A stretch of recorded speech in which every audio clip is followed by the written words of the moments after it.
Hi, my name's Denise Turner and I'm delighted to be making this video here today. Thank you very much for inviting me. A little bit about me. I'm an academic and a researcher, and I'm also a registered and experienced social worker. I've worked in academia for about the last 15 years, and prior to that I was a social worker for decades in different fields, and most recently I've worked in a hospice. My academic research has always been in two distinct areas, in digital practices and in death, dying and bereavement. So when the UK first went into lockdown in March 2020, both these areas came into sharp focus. And in thinking about making this video here today, I'm really aware that I'm making it the day after the Prime Minister Boris Johnson announced his roadmap for getting us out of lockdown. And that's helped me to think about what I want to say today. The response to the roadmap so far has been quite mixed. Some people think it's too slow, some people think it's too quick. But I'm aware that a lot of people in the media are dubbing it the road to freedom.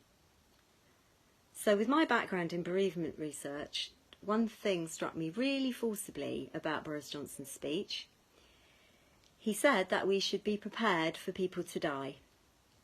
Last March 2020, when he first gave a speech just before we went into lockdown, he said that we should be prepared to lose people. So I'm really acutely aware of that shift in language, and I'm wondering what it means as we start down this much heralded road to freedom.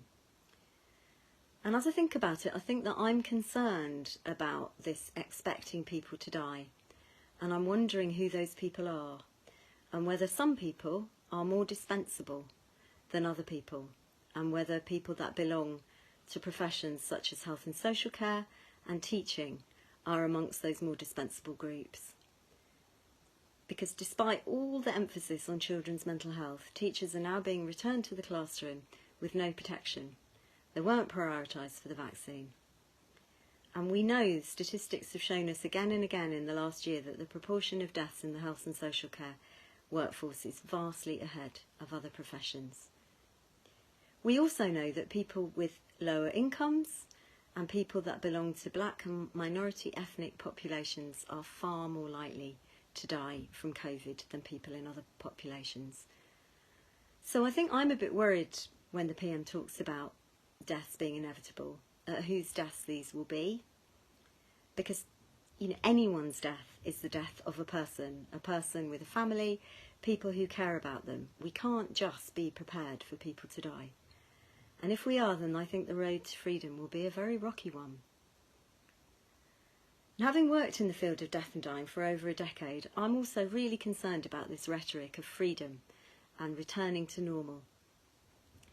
It makes me think about Thomas Attig in his book How We Grieve, where he talks about relearning the world after loss. And I think it's my belief that that's what we have to do after COVID. I don't think that we can return to normal, because I don't think normal exists anymore. And I don't think this can be a normal where we just expect that certain groups of people will die. I think we have to relearn the world. And for me, I think this actually includes, as the poet said, raging against dying, not simply accepting it. We need to rage against the dying. And I think we actually need almost a new form of death activism, which understands the link between social justice and the traumas of death and loss. And social work as a profession is underpinned by social justice. And so in my view, it's a profession that will need to lead the way on this. I don't think we need to return to normal. I think we need to reject that normal in favour of a much better way.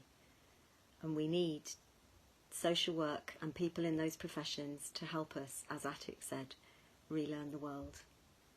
I hope that makes sense, and thank you very much again for inviting me to talk about this today.